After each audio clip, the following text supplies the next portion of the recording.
Hello. We're going to be on page 166 today. We're going to be talking about functions. Okay, so we'll talk about what functions are and kind of what they aren't also. So the first one just starts with Jonah, and he's shipping these boxes. Each box is the same size, but the weights are different. So you can see the weights on top. You can see the cost to ship them on the bottom. Okay. And then the question is, should he expect the cost to ship will be a 15-pound box will be different or unique? Okay. So the first thing we do when we're looking at functions is we talk about inputs and outputs. So our input in this question is going to be our weight.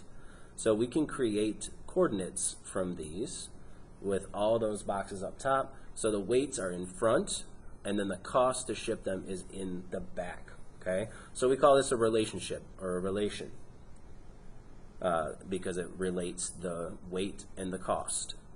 Okay, so then the second thing that we can do is kind of split them up and use this thing we call an arrow diagram.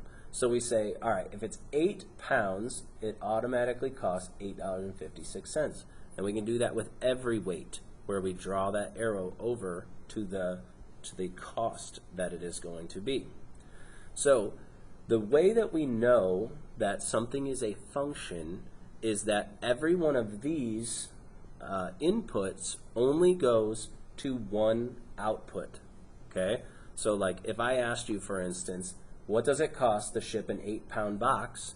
Well, you would tell me it costs $8.56. You know that 100% for a fact. If I said, how much does it cost to ship a 12-pound box? Well, you know for a fact that it's $9.55. Okay? So it's a function when you kind of know what's going to happen with the output. Okay? It only goes to one spot. Okay? So can he expect that a 15-pound box will be a unique cost? Well, based on all of our other things, all our other points here, he would say yes. 15 pounds is going to be a little bit different than those ones because you can kind of see the cost is going up per the pounds that you're shipping. Okay? So then our next part here, we've got our try it. So Joe needs to advertise his company. He considers several different brochures of different side lengths and areas. He presents the data as ordered pairs. So the number in front is our side length. The number in back is our area. So complete the arrow diagram. So typically what we try to do is we put these in like order. So 2 is our smallest input. So our next smallest input is 4. And then we've got 5. And then our next one is 8. And then we just use our arrows to see where they go. So 4 always goes to 24. 5 always goes to 35. 8 goes to 24. And then 9 goes to 27. Okay? So, we have to decide, is this a function or not? Okay? So the way that I do it is I just say, like, does each of these only go to one spot? Okay? Do each of our inputs only go to one output? Okay? So then it says there are 2 outputs of 24. Does this help you determine whether the relationship is a function or not? So it's okay if 2 different numbers go to 24. So for instance, 4 goes to 24 and 8 goes to 24. That is okay. All right? That will still be a function. As long as, because if I said, you know, if our side length is 4, what's the area? Well, it's 24 every single time. We know that 100%. If the side length is 8, do I know the area? Yes, it's 24 every single time. Okay? So as long as we know what the output is going to be, then it's going to be a function. Okay? On the next page, we'll talk about things that are not functions. All right? So you'll kind of get to see the difference here. All right, so on the next page, it says Frank uses table to record the ages and heights of 6 students he tutors. Is the relationship a function? So what we can do is we could build that arrow diagram like we talked about on the page before, but honestly it's not even necessary, because if we look at these 2 points right here, okay, so we have 9:54 and 10:54, and then, oh, we need this one also, and then we have 9:61. So really, we don't even need those points down below, although they will also help us see that it's not a function. So, like for instance, if I was looking at just these 3 points, and I said, how tall is a 9-year-old? Well, you couldn't tell me 100% for certain if it is 54 or 61.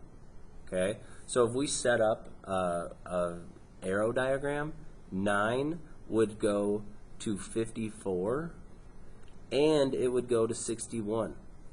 Okay? If an input goes to 2 outputs, that's automatically not a function. Okay?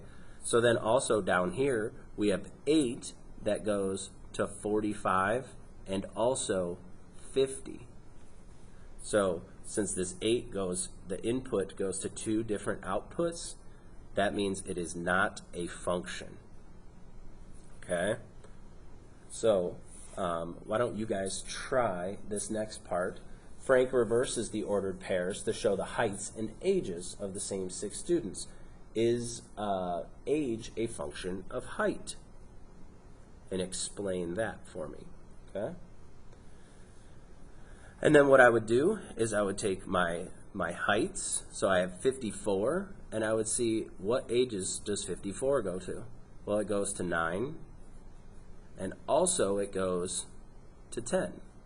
So I can tell just from these 2 points right here that this is not a function, okay? Because our input of 54 has 2 outputs of 9 and 10, okay? So that's going to make this not a function. All right? And then let's go down to our last example here. So Heather and her parents are going to an art museum for the day. The parking garage near the museum charges the rates shown in the sign. So is the cost to park a function of time? Okay?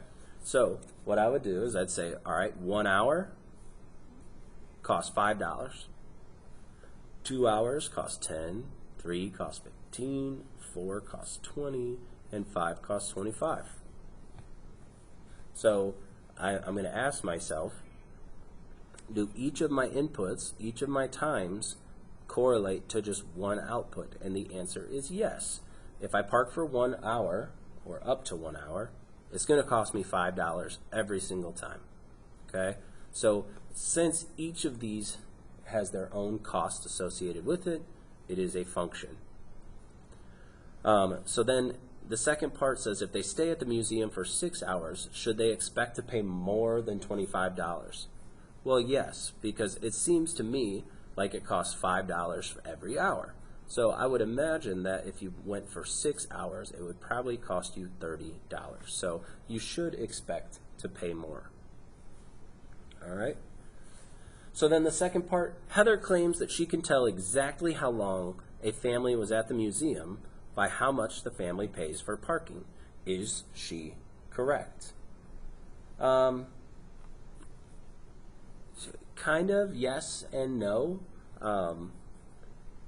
She can tell, so like if they paid $10, she knows that the maximum they could have stayed was 2 hours. But she doesn't know if they stayed an hour and 20 minutes or if they stayed, just over an hour and 5 minutes. So she can get a good idea of how long they stayed, but not necessarily exactly how long that they were at the museum. She can only tell like how many whole hours that they were parked there. Okay? And then that's it for today, guys. Thanks for watching.